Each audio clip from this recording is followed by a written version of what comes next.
Kalau misalnya kita itu lagi sakit, semakin badan kita kewalahan ngelawannya, badan kita akan ngeluarin pasukan-pasukannya yang namanya adalah sitokin. Semakin tinggi sitokin ini keluar, akan semakin sedikit hormon laparnya keluar. Semakin parah sakitnya, akan semakin nggak nafsu makan. Karena ternyata pada saat kita tidak makan, glukosa dan juga zat besi di dalam tubuh kita itu sedikit menurun. Glukosa dan juga zat besi itu adalah makanan bagi virus dan juga bakteri. Makanan yang dimasukin kalau bisa jangan yang mengandung simple sugar. Kita kalau misalnya lagi sakit, udah minumin dulu es teh manis supaya dia punya tenaga. Ternyata anak memang punya tenaga, tapi si virus juga jadi punya tenaga.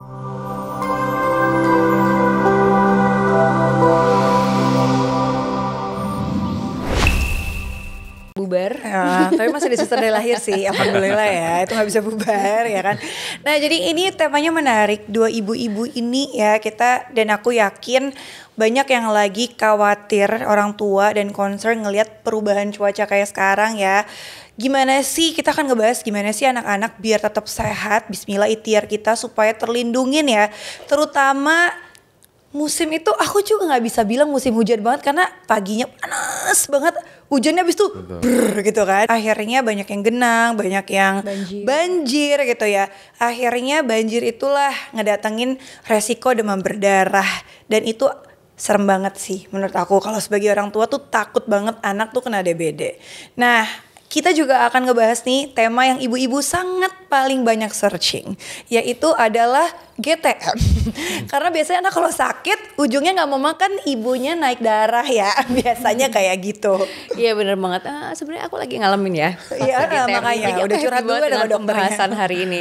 Nah terutama nih buat para ibu yang berusaha keras untuk melindungi kesehatan anak-anak mereka, termasuk aku juga ya, untuk membantu kita nih hari ini kita kedatangan tamu spesial. Alhamdulillah nih ada Dokter Miza Afrizal. Selamat datang dokter. Ini dokter spesialis anak yang ngehits. Terima kasih udah datang dok. Thank you udah undang. Halo semuanya. Halo.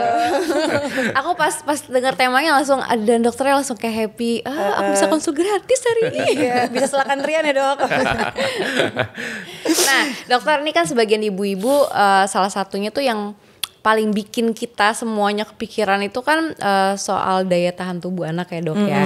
Karena karena kayak sekarang nih Humaira tuh lagi GTM nih dok, gitu aku kepikiran banget apakah nutrisinya terpenuhi gitu. Nah sebenarnya apa sih faktor utama yang mempengaruhi imun anak dok?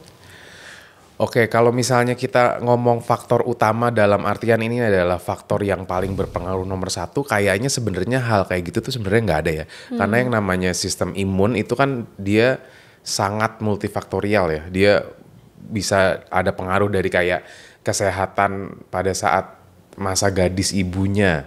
Itu pengaruhnya juga bisa gitu, gimana waktu pas kehamilannya, gimana waktu pas proses kelahirannya, gimana lingkungannya, pokoknya itu sangat-sangat banyak faktornya. Tapi mungkin faktor yang modifiable kan kayak yang kayak bisa kita usahakan gitu ya. Karena kan kalau saya ngomongin yang paling penting tuh adalah kesehatan ibunya waktu gadis. Kan kita nggak bisa time travel buat balik lagi ke ibunya waktu gadis buat akhirnya memperbaiki semuanya, itu nggak bisa. Tapi yang bisa kita usahakan dan bisa kita kontrol adalah nomor satu adalah nutrisi sih. Baik kalau misalnya kayak bayi ya berarti kalau misalnya baru lahir kayak ASI eksklusif, dan juga kalau begitu dia udah mulai 6 bulan ke atas makannya dan udah mulai 2 tahun ke atas itu keseimbangan nutrisinya, terutama yang kayak sekarang lagi sangat banyak penelitiannya, lagi mungkin 5-10 tahun kebelakang penelitian yang lagi gencar-gencarnya adalah tentang protein, terutama protein hewani dan fungsinya. Dan ternyata semakin banyak penelitiannya dilakukan, semakin banyak ketahuan bahwa ternyata ini bisa mempengaruhi buat kesini buat kesitu, dan salah satu yang paling signifikan adalah pengaruhnya ke sistem imun dan sistem kekebalan tubuh gitu. Jadi mungkin faktor yang paling modifiable walaupun bukan satu-satunya itu adalah nutrisi sih yang kayak kita bisa usahakan gitu. Tapi kalau misalnya anaknya GTM gitu ya dok, kan ya aku juga tadi ngomong nih sama dokter kalau misalnya anak ketiga aku tuh kan picky eater ya. Kadang bingung kalau misalnya ada anak yang GTM, ada anak yang picky eater, itu supaya kita bisa tetap menuhi nutrisinya tuh gimana? Soalnya kan kadang Ya mau susah disuapin gitu. aja udah tutup gitu kan. Oke, Triknya apa sih, Dok? Ini sebenarnya kalau misalnya kita ngomong gini mungkin kita harus bikin beberapa 3 episode jam ya, podcast Dok. ya. Bayangin. Tapi mungkin kita bahas secara general dan brief. ya. Tapi mudah-mudahan bisa dimengerti lah. Sebenarnya mulai dari satu definisi GTM saja kan itu adalah bahasa gerakan tutup mulut ya, dimana itu adalah sesuatu yang udah kita semua tahu bahwa itu adalah non medical terms ya, jadi itu bukan bahasa medis. Itu adalah bahasa yang dia diciptakan oleh orang tua dari entah dari mana kapan. Jadi sebenarnya GTM itu adalah sebenarnya kalau dari yang saya lihat GTM itu adalah sebenarnya problem nomor satunya sebenarnya adalah ekspektasi dari orang tuanya. Kayak karena dia bukan definisi medis jadi definisinya pun nggak jelas. Ada kayak orang tua yang bilang bahwa anak nggak mau makan protein udah disebut GTM. Ada orang tua yang bilang kalau misalnya kalau misalnya anaknya cuma mau makan A disebutnya GTM. Ada yang jadi sangat bervariasi. Tapi apapun itu, kalau misalnya kita ngomongin makan pada anak, satu hal yang kita semua harus tahu bahwa makan itu adalah kebutuhan primer. Nutrisi itu adalah kebutuhan primer. Apa artinya kebutuhan primer? Kebutuhan primer adalah sebuah kebutuhan yang dimana kalau tidak didapatkan oleh tubuh manusia, kita nggak bisa hidup. Oke, jadi nutrisi itu bukanlah sebuah pilihan. Nutrisi bukan kayak hari ini saya mau makan aja deh, besok saya nggak mau makan gitu. Nah, jadi pada saat anak itu tidak mau makan, kita secara umum kita bagi menjadi dua nih, yaitu anak sehat nggak mau makan sama anak sakit atau anak tidak sehat yang tidak mau makan. Kalau misalnya anak tidak sehat yang tidak mau makan, ya kita harus beresin. Kita ngomongin sakitnya kita beresin. Kita ngomongin apa kita harus beresin. Nah, yang sering jadi problem dan kayak panjang kan sebenarnya adalah anak sehat yang nggak mau makan kan. Anaknya sehat-sehat aja kok gitu. Nah, sekarang gimana sih caranya kita bisa nyari tahu nih, ini anak yang sehat nggak mau makan atau anak sakit yang nggak mau makan? Karena kan kami bukan dokter. Betul. Oleh para orang tua ngomong gitu. Nah, yang paling tanda kutip sederhana adalah kita lihat keinginan dia untuk mencari nutrisi pengganti. Anak yang sakit nggak mau makan atau GTM tadi kita sebutnya, itu biasanya setelah dia tidak mau makan, dia tidak mencari makanan pengganti karena badannya nyuruh dia buat jangan makan dulu. Oke. Gitu. Nah, kalau anak sehat yang tidak mau makan, itu biasanya setelah dia tidak makan, dia mencari pengganti. Entahlah dia nangis ngerengek minta nyusu, entahlah dia nunjuk-nunjuk buah, entahlah dia nunjuk-nunjuk biskuit atau roti atau dia jarak dari mulai kita selesaikan proses makannya itu dalam jarak pendek dia Minta yang lain. langsung minta yang lain. Di situ kita sudah bisa, oke, berarti anak saya sebenarnya dia sehat karena dia masih bisa merasakan lapar karena sebenarnya badannya masih minta buat makan. Nah, kalau kita mengintervensi makannya kan nggak bisa dong. Kita anak nggak mau makan, lagi tutup mulut, kita cekok gitu kan yang terjadi akhirnya trauma kan. Nah, itu kan adalah hal yang kita nggak bisa apa-apain. Tapi yang kita bisa intervensi adalah kita intervensi penggantinya. Oke.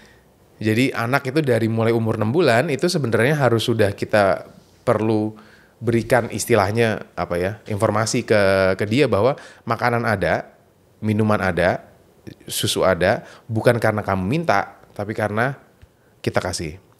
Jadi kita harus punya jadwal yang tepat, kapan dia harus makan, kapan dia harus nyusu, dan kapan dia harus misalnya snacking. In between pada saat dia misalnya nggak mau makan dan dia minta nyusu, untuk awal-awal memang kita harus agak sedikit bilang oke, nggak bisa kita kasih karena selama kita berikan penggantinya ya dia pasti nggak mau makan. Jadi kalau misalnya kita kembali lagi ke tadi pertanyaannya, GTM harus gimana ya, kita harus cari tahu dulu penyebabnya, kita harus bedakan dulu. Kalau misalnya emang tadi kita ngebahas penyakit ya kita harus beresin sakitnya dulu. Karena kalau misalnya anaknya sakit itu badannya yang minta anaknya buat jangan diisi dulu deh gitu. Yang nggak nafsu makan karena nggak enak badan. Betul, gitu ya. betul. Oke. Mungkin case-nya dia lagi nunggu gigi. Betul, nah kayak gitu. Nah itu kan adalah sesuatu yang kita perlu. Jadi nggak ada satu jawaban kayak oke, kalau anak GTM apapun jenisnya ininya adalah gara-gara ini, itu kita nggak Beda-beda bisa ya, kita Dok. gituin sih. Jadi tergantung sama kondisinya masing-masing. Iya. Sebenarnya bagian paling repot kenapa anak itu makannya suka agak macet-macet adalah karena kan dia nggak bisa mengkomunikasikan apa yang dia rasain Iya. kan. Nah itu bagian itu kita juga harus ngerti sih. Akan sangat mudah kalau misalnya fase makan dimulai buat anak umur 6 tahun mungkin. Jadi Iya. kita tinggal, kamu mau makan apa sih dek gitu kan. Itu kan kayak gampang. Nah ini bagian paling challengingnya adalah kita kan harus nebak-nebak. Oke ini anak lagi kenapa ya? Ini anak apa ya gitu. Jadi itu menurut saya bagian yang paling menantang sih buat Iya. orang tua. Ya, semangat buat semua ibu di sana. Kita pasti insya Allah bisa melewatinya ya. Nah, sekarang kita mau ngebahas masalah DBD nih. Yang tadi Shirin udah mention di awal, yang pasti juga salah satu naudzubillah min dzalik, semoga Allah jaga anak-anak kita semua juga, diri kita juga, karena memang musim Hujan. terus lagi banyak case banjir juga gitu, case DBD juga lagi cukup tinggi ya dok ya. Iya. Nah ini ada solusi yang alhamdulillah kita semua selalu stok nih autan di rumah. Jadi nyamuk-nyamuk itu auto pamitan, bahkan sekarang jadi rutinitas harian aja kayak pakai sunscreen, iya.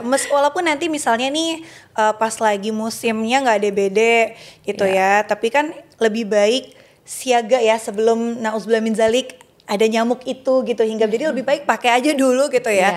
Nah dok, tapi langkah pertama nih ya dok ya. Kalau kita kan sekarang kalau kita sedia autan itu kan supaya menjaga ya. Supaya ya jangan sampai kena DBD gitu ya, karena lagi banyak nyamuk. Nah tapi kalau misalnya la qadarullah ada orang tua yang lagi ngadepin kena DBD gitu anaknya, langkah pertama, karena kan DBD bahaya banget ya dok ya. Langkah pertama supaya nggak salah langkah tuh apa sih gitu? Oke, jadi kalau misalnya ini berarti kita udah kayak spesifik ngomongin DBD kan berarti ya? Oke. Iya dok. Jadi kalau misalnya DBD itu kan adalah penyakit yang virusnya atau penyakitnya lah secara umum itu dia sembuh sendiri. Jadi sembuhnya oleh karena virusnya memang sudah mati, entah karena memang seharusnya dia mati atau dilawan oleh sistem imun. Jadi kalau misalnya dari segi obat DBD memang sampai sekarang memang nggak ada obat. Oke, DBD harus diobatin. Nah, DBD itu tapi kan yang membuat berbahaya sebenarnya adalah dia ada yang disebut sebagai plasma leakage, yaitu dia pembuluh darahnya itu tuh bocor. Jadi pembuluh darah yang ada di dalam tubuh kita nih kan pembuluh darah kita ada jutaan mungkin ya. Itu dia bocor, cairannya keluar. Sehingga ya kalau worst case-nya adalah ya cairannya sudah tidak bisa lagi bergerak karena udah di luar semua. Nah, jadi pengobatan utama dari DBD itu adalah diinfus. Sayangnya memang kalau misalnya DBD sampai sekarang itu memang tidak, kalau misalnya sudah tegak diagnosis DBD itu memang sayangnya sudah tidak ada lagi yang kita bisa lakukan sih, kecuali memang udah diinfus. Supaya apa? Supaya kita bisa masukin cairan ke dalam pembuluh darah sehingga cairan yang keluar bisa kita gantikan dengan cairan masuk. Gitu pun misalnya minum pun kalau menurut saya agak terlalu lama prosesnya gitu. Jadi kalau misalnya sudah tegak DBD itu memang nggak ada yang lain selain dirawat. Dan apapun yang mau dibilang sama dokternya, saya titip pesan sama semua orang tua, kalau dokternya udah bilang oke ini DBD dan harus dirawat, tolong banget walaupun kelihatan anaknya, tapi anak saya kok kelihatannya masih mau main gitu.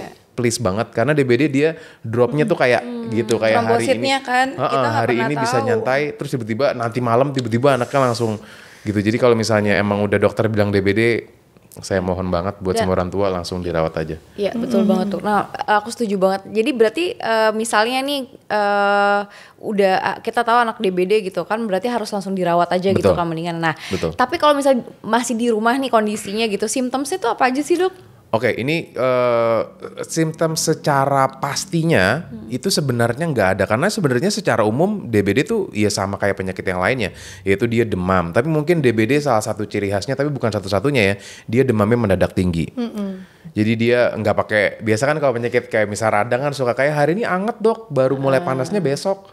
Gitu. Nah kalau misalnya DBD itu dia gitu, jadi kayak misalnya hari sorenya masih lari-larian, tiba-tiba malamnya langsung dor gitu, langsung menggigil gitu. Betul, menggigil kedua. Terus habis itu biasanya kalaupun kita kasihin obat obat penurun panas, itu turunnya nggak nyampe nggak nyampe habis, nggak nyampe normal. Iya. Jadi masih agak anget lah gitu badannya walaupun sudah. Dan pada saat turun pun anaknya nggak seger. Biasa kan anak kalau misalnya lagi demam kita minum paracetamol ada jarak 4 sampai 6 jam turun tuh anaknya seger lah. Nah, kalau misalnya ini tuh dia masih tetap letoy lah gitu. Terus habis itu anaknya dia ada yang disebut sebagai postural hypertension. Jadi anaknya dia lemas banget gitu, kayak diajakin ke kamar mandi atau diajakin ke WC aja kok dia aduh karena tulangnya kan sakit-sakit. Betul, persis, betul. Makanya kalau dalam pernah. Oh, pernah ya? Waktu SMP. Itu adalah sesuatu yang waktu syuting saya kenanya di lokasi syuting yang banyak sekali nyamuk waktu SMP saya umur 15 tahun. Itu alhamdulillah saya belum pernah ngerasain sih ya. Cuman itu adalah salah satu hal yang kayaknya hampir selalu diingat oleh orang yang pernah kena DBD, yaitu nyeri pada tulang. Karena dalam bahasa lainnya di luar negeri sana, DBD itu sering disebut sebagai breaking bone disease. Jadi breaking bone, jadi perasaannya kayak patah tulang.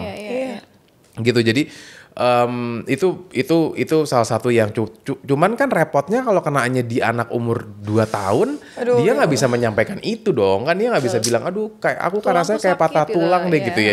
Dia cuma tiduran aja gitu. Jadi makanya gejala spesifiknya yang kayak kalau ini pasti DBD buat kayak anak-anak mungkin agak, karena yang tadi saya sebutin itu ada juga di beberapa penyakit lainnya gitu. Jadi yang secara spesifik itu nggak ada. Tapi ini salah satu tipsnya aja ya, kalau misalnya anaknya demam dengan kondisi apapun sudah 3 kali 24 jam demamnya, segera bawa ke dokter. 3 kali 24 jam itu beda sama 3 hari ya. 3 kali 24 jam itu ya dihitung misalnya demamnya hari ini misalnya jam 6 sore misalnya, ya berarti 24 jam keduanya dimulai jam 6 sore besoknya. Nah jadi setelah 3 ke 24 jam anaknya masih demam naik turun, atau demamnya udah turun tapi anaknya malah jadi semakin ambruk, karena DBD kan setelah hari ketiga dia letoy banget ya. Nah setelah hari ketiga panasnya turun tapi dia masih ambruk, segera bawa ke dokter. Itu sih mungkin sekedar tipsnya. Karena bisa bahaya banget sih DBD ya. Makanya siapkan autan di rumah para ibu. Lebih baik mencegah. Bener-bener inget gak? Jadi aku tuh punya mama aku tuh punya mbak di rumah. Anaknya kan umur 10 tahun. Anaknya meninggal karena DBD. Karena gak dibawa ke rumah sakit sama sekali. Karena DBD itu salah satu penyakit yang cukup sering bikin orang tua kecolongan, karena pada saat di hari ketiga yang tadi saya bilang sampai hari kelima atau hari ke-6 itu kan panasnya turun kan. Padahal itu adalah yang disebut sebagai fase kritis. Yaitu justru pada saat panasnya turun itu adalah fase di mana komponen-komponen darahnya drop, yang tadi saya bilang kebocoran plasmanya masif gitu. Jadi sehingga makanya yang terjadi adalah panasnya turun tapi anaknya letoy gitu. Dan itu cukup sering bikin orang tua kecolongan sih. Ya Allah, semoga Allah jaga ya. Nah emang kebetulan juga nih dok ya, kan anak aku tuh sekolahnya itu sekolah alam dok. Jadi aktivitasnya itu memang banyaknya di luar ruangan. Terus banyak pepohonan segala macam. Makanya ikhtiar aku salah satunya insya Allah selalu pakein autan nih buat dia. Dan aku senangnya autan itu aromanya tuh kan jeruk, ada lemonnya. Jadi kayak nyaman, enak. Terus anak-anak tuh gak risih karena emang gak lengket juga gitu ya. Nah terutama setelah kemarin kan di Jakarta terutama ya dok, banyak daerah yang banjir ya kan, banjir gitu ya.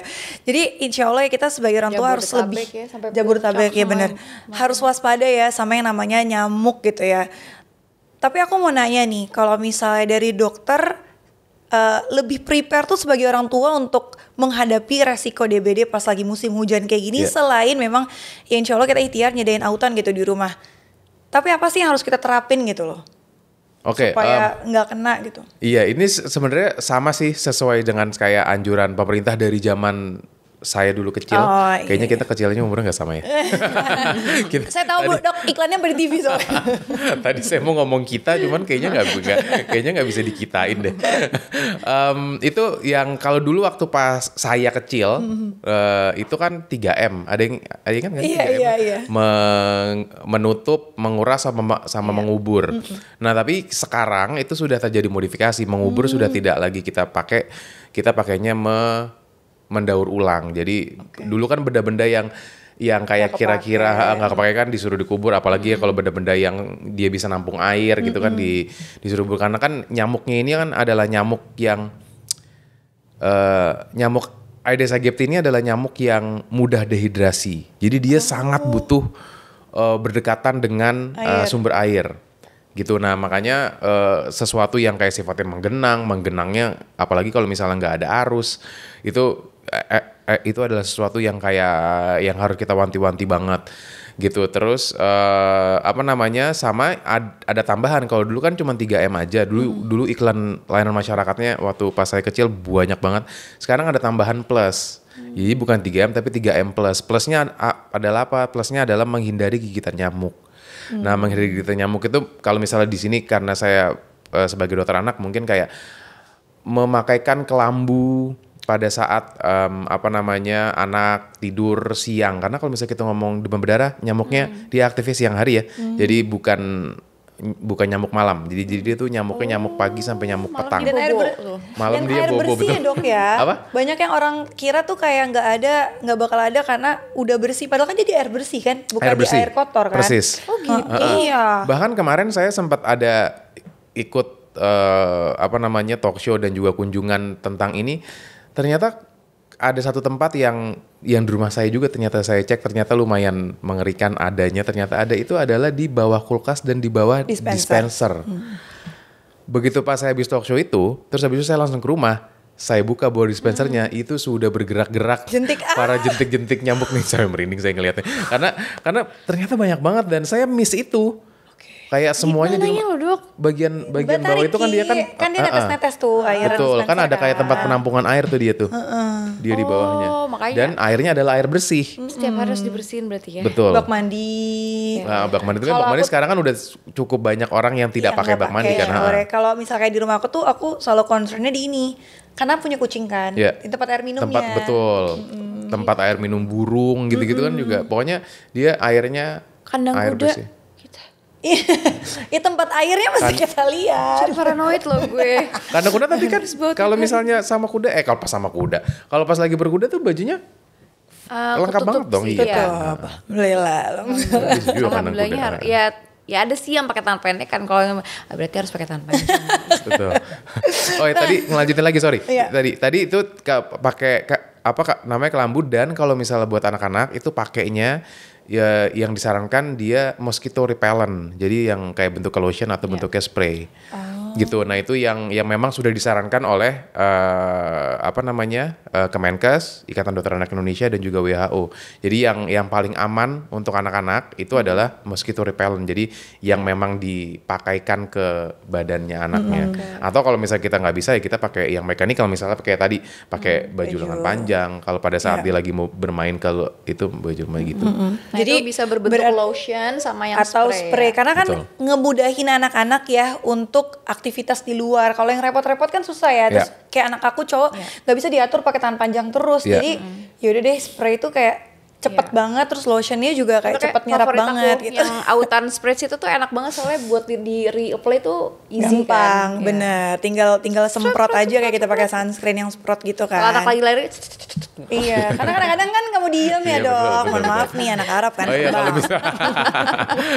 Kalau lotion soalnya lumayan butuh proses ya. Iya, kalau anak yang cewek bisa pakai lotion. Kalau laki bisa duduk nggak, semprot aja. kalau gitu. Hawa kan pakai yang apa, kayak warna pink, dia kan langsung kayak Senang, cantik wangi, gitu. cewek gitu ya. Ya Ya begitulah. Sakura dia suka banget wanginya. Adam sih orange suka ya. Tapi kalau lagi lari-lari langsung sini replay gitu kan. Lebih Karena gampang. Kalau di sekolah alam juga memang luar biasa ya aktivitasnya Karena di alam. benar-benar di alam. Betul.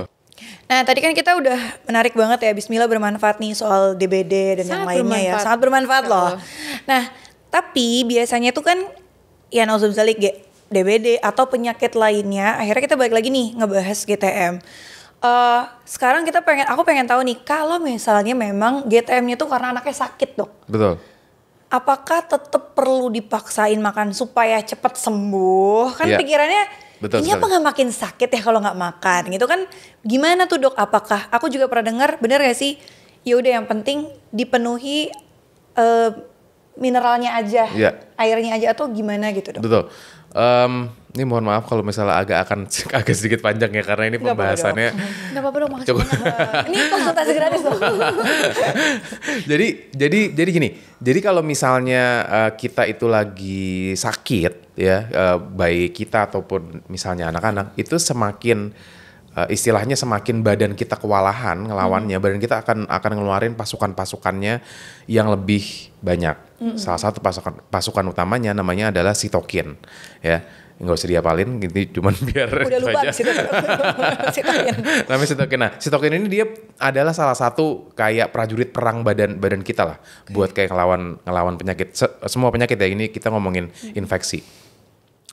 Nah, sitokin ini kalau misalnya sudah keluar, semakin banyak jumlahnya sitokin, itu punya salah satu efek negatif ke salah satu pusat di otak namanya hipotalamus yang dia berfungsi untuk mengatur hormon yang mengatur rasa lapar. Nama hormonnya leptin dan juga grelin. Nah, jadi semakin tinggi sitokin ini naik, semakin tinggi sitokin ini keluar, akan semakin sedikit hormon laparnya keluar. Karena mereka memang berbanding terbalik. Jadi memang udah secara alamiahnya memang orang semakin istilahnya parah sakitnya akan semakin nggak nafsu makan. Nah tapi ini ternyata sudah Masya Allah sudah dipikirkan oleh Sang Pencipta. Kenapa kok harus dibikin kayak gini? Bukannya tadi kayak yang dibilang Shirin kalau kan bukannya dia harus dipaksa makan. Karena ternyata pada saat kita tidak makan itu glukosa dan juga zat besi di dalam tubuh kita itu sedikit menurun. Padahal glukosa dan juga zat besi itu adalah makanan bagi virus dan juga bakteri. Oke, jadi secara tidak langsung atau bahkan secara langsung, badan kita lagi membuat lingkungan yang tidak nyaman bagi virus dan juga bakteri. Oke, jadi memang pada saat dia tidak makan, badan kita yang bilang oke, ini emang kita jangan dimasukin makan banyak-banyak dulu. Satu alasannya itu baru satu alasan tuh udah panjang. Makanya tadi saya bilang ini bakal panjang nih. Yang kedua adalah proses mencerna makanan itu membutuhkan kalori dan metabolisme yang besar sekali. Proses mencerna makanan. Oke. Nah, kalau misalnya badan lagi sakit, fokusnya dia lagi mau ngelawan penyakitnya, imunnya.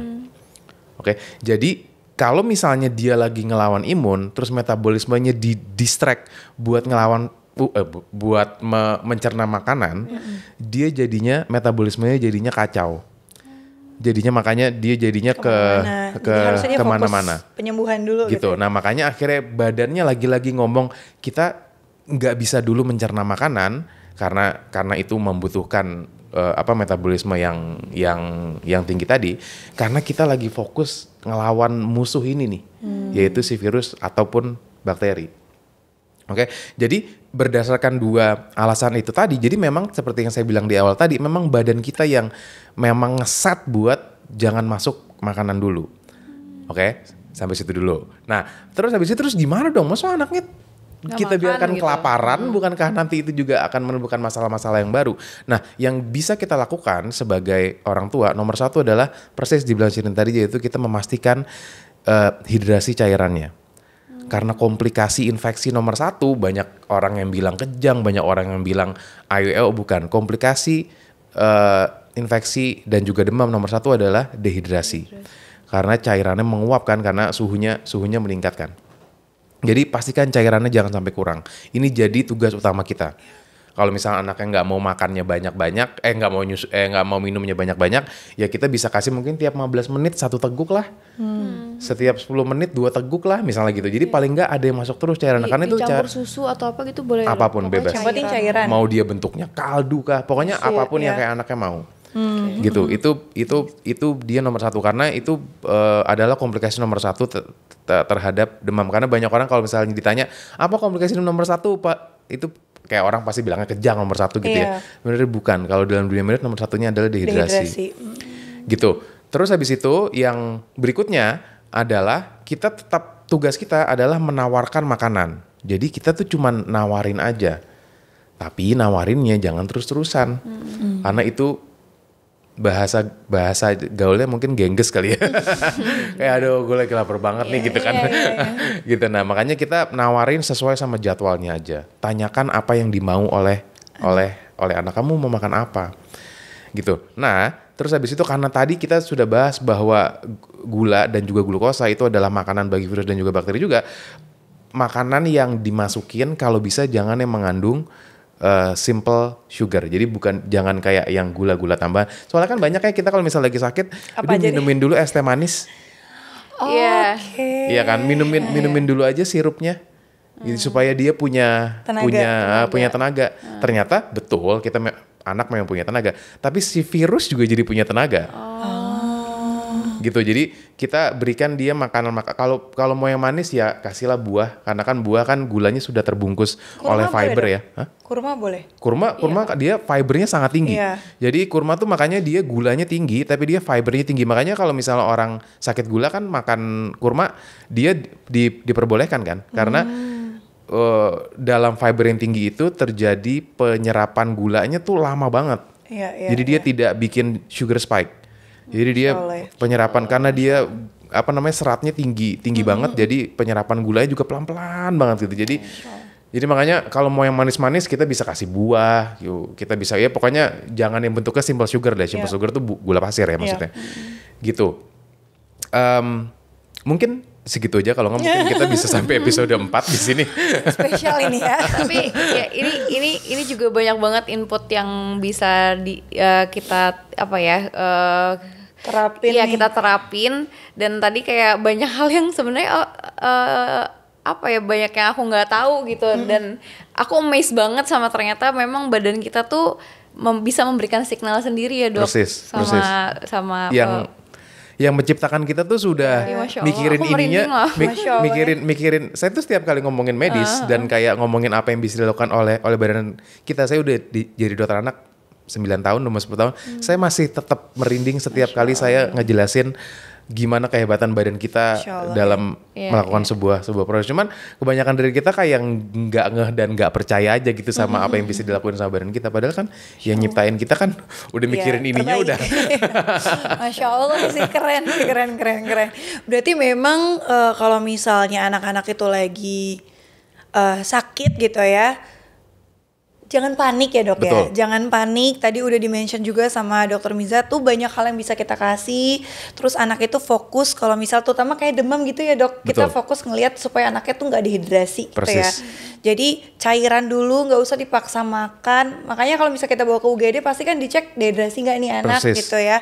Jadi kalau anaknya lagi nggak mau makan, yaudah yang penting kita concern anaknya itu jangan sampai kekurangan cairan gitu ya. Jadi terus ada nggak tips terakhir nih dok ya yang lain supaya tenang ya, supaya ibu-ibu tetap tenang, mikir kayak ya udah tubuh anak kayak yang dokter tadi mention bisa kok ngelawan penyakit gitu loh. Ya, kalau saya ini bukan medical terms ya, tapi kalau misalnya saya selalu bilang ini bagi orang tua itu harus tahu kondisi dasarnya anak.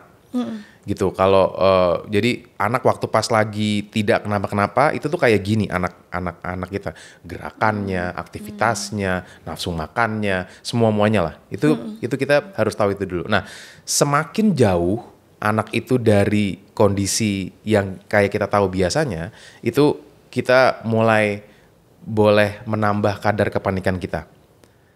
Ngerti ya maksud saya? Yeah. Kayak oh dok, anak saya demamnya 40. Iya. 40 nih. Tapi kan yang namanya anak-anak ya, kalau misalnya kita orang dewasa 40 mah boro-boro ya kita kayak mau kayak geser kasur aja kayak udah nggak bisa gitu ya, geser lagi tidur. Nah, kalau misalnya anak tuh 40 bisa dia tetap main, dia tetap bisa lari-larian. Walaupun angka di termatan 40, tapi anaknya kelihatan masih bisa beraktivitas, walaupun kalau sama persis nggak mungkin ya, tapi sudah masih bisa beraktivitas, itu berarti belum terlalu jauh bergeser dari kondisi awalnya dia. Itu nggak usah terlalu panik dulu sih kalau misalnya kayak gitu. Sebaliknya, walaupun anaknya dok, anak saya cuma panas 38, angkat-angkat doang, tapi kok ini tiduran doang ya? Atau kayak tadi kita ngomongin DBD, dok anak saya udah 36 nih, udah normal nih, tapi kok dari tadi cuma tiduran doang ya? Kok dia nggak mau kalau misalnya dibangunin melek doang sebentar habis tidur lagi? Nah itu kita boleh panik di situ. Nah itu mungkin hal yang bisa dipahami di rumah dalam hal apapun. Karena sekali lagi tubuh anak banyak memberikan informasi ke kita, cuman pinter-pinternya kita ngebaca informasi aja. Jadi dia tuh udah kayak, walaupun dia belum bisa ngomong karena tadi mungkin umurnya masih belum, tapi dia akan selalu memberikan kita informasi-informasi terhadap apa yang dia lagi rasain, apa yang dia, kan kayak tadi misalnya kita ngomongin waktu di awal banget tumbuh gigi kan kelihatan tiba-tiba dia ngecest mulu. Gitu, itu sebenarnya kita pinter-pinternya kita bisa kayak nangkap sinyal yang dikasih sama anak aja sih. Jadi mungkin memang kalau misalnya 3 hari pertama juga kan maksudnya kita nggak bisa predik virus apa gitu ya dok. Maksudnya tinggi turunnya panas nggak bisa menentukan derajat keparahan dia tuh penyakitnya. sakitnya parah apa enggak gitu kan. Itu statement yang semua orang harus tahu, bahwa angka di termometer itu sama sekali bukan mempengaruhi anaknya sakitnya separah apa enggak. Betul, itu. Baru ketahuannya tes darah gitu nanti kan. Betul, ya kalau misal, tapi dan biasanya cek darah kita lakukan setelah 3-24 jam kan. Mungkin kenapa sih harus 3-24 jam gitu, karena memang darah baru kayak menimbulkan perubahan. Karena ini cukup sering ya, kami dapat pasien yang telat atau salah penanganan gara-gara salah hitung jam. Karena sering nih gini, misalnya malam ini anaknya demam nih, misalnya taruhlah jam 8 malam misalnya. Terus pagi-pagi karena panasnya tinggi, orang tuanya panik nih, lalu dibawa ke IGD. Ya yang namanya dokter kadang-kadang lagi rame banget IGD kondisinya, dokternya cuma bisa nanya mungkin, Bu anaknya demam hari keberapa? Ibunya bilang hari kedua. Padahal sebenarnya kan baru aja mulai semalam, bahkan itu baru aja 12 jam. Itu sudah mulai terjadi misinformasi. Nah, yang paling krusial kalau misalnya sebenarnya belum 3x24 jam, tapi orang tuanya sudah bilang 3 hari dan dokternya lagi human error, menganggap dia 3 hari padahal dia belum 3x24 jam. Akhirnya dicek lab kan, udah 3 hari, lab aja dulu. Akhirnya di lab sama dokternya. Angkanya semuanya normal kan? Tapi dia bukan normal karena dia bukan gak sakit, tapi dia normal karena belum berubah. Akhirnya Bu, udah aman, pulang aja, trombosit semua bla bla bla aman. Udah pulang aja. Pulanglah ibunya, lega. Ya kan? Oh, anak saya tidak demam berdarah. Besokannya begitu sudah masuk 3x24 jam, anaknya panasnya turun, anaknya drop. Tapi ibunya bilang, tapi kan kemarin udah saya cek lab aman-aman aja. Udah biarin aja, paling lagi proses penyembuhan. Akhirnya tidaklah dibawa ke dokter. Akhirnya tidaklah dicek lab ulang. Gitu akhirnya yang tidak kita inginkan semua terjadi. Dan ini bukan kasus yang jarang ya. Ini tuh adalah kasus yang kayak cukup umum lah hal-hal. Dan apalagi sekarang nggak tahu sih, maksudnya saya nggak tahu gimana caranya, tapi saya sering orang tua bisa dapat akses buat ngecekin lab dulu tanpa pengantar dari dokter. Entahlah gimana caranya, saya nggak tahu. Karena kan sebenarnya itu kan nggak boleh kan. Harus iya kan yang kayak yang request kan harus dokternya, karena ini ternyata sekarang sudah cukup banyak. Nah akhirnya orang tuanya merasa panasnya anak saya udah panas 3 hari nih, udah cekin lab aja kemana gitu. Akhirnya aman kok, trombositnya normal, udah biarin aja. Bahkan tidak dibawa ke dokter sama sekali. Dan itu ini bukan kasus yang sama sekali jarang sih, ini kasus yang cukup umum sih terjadi. Ini sangat menarik informasi yang sangat bermanfaat banget ya buat kita semua. Allah. Makanya kita harus benar-benar pinter-pinter baca situasi, pinter-pinter harus tahu juga habit anak kita yang seperti tadi dokter sampein. Dan terus catat kali ya, better kalau aku tuh kalau anak demam aku catat dok. Iya benar. Bagus. Jam segini. Jadi pas panik dibawa ke dokter jam berapa? Ini dok. Benar. Tapi itu jauh lebih membantu loh buat kayak kami, karena kan ya yang namanya orang tua, namanya anak sakit kan nggak mungkin dengan santainya kayak karena aku pasti skip udah nggak tahu berapa. Tapi aku catat hari ini tanggal segini jam 9 malam. Karena biasanya dokternya yang hitungin gitu. Itu adalah informasi yang sangat berharga banget sih buat kayak kami, kayak anak lagi kejang dibandingin orang tuanya menjelaskan, rekam aja. Nanti dok anaknya kejangnya kayak gini gitu misalnya, atau apapun sebenarnya.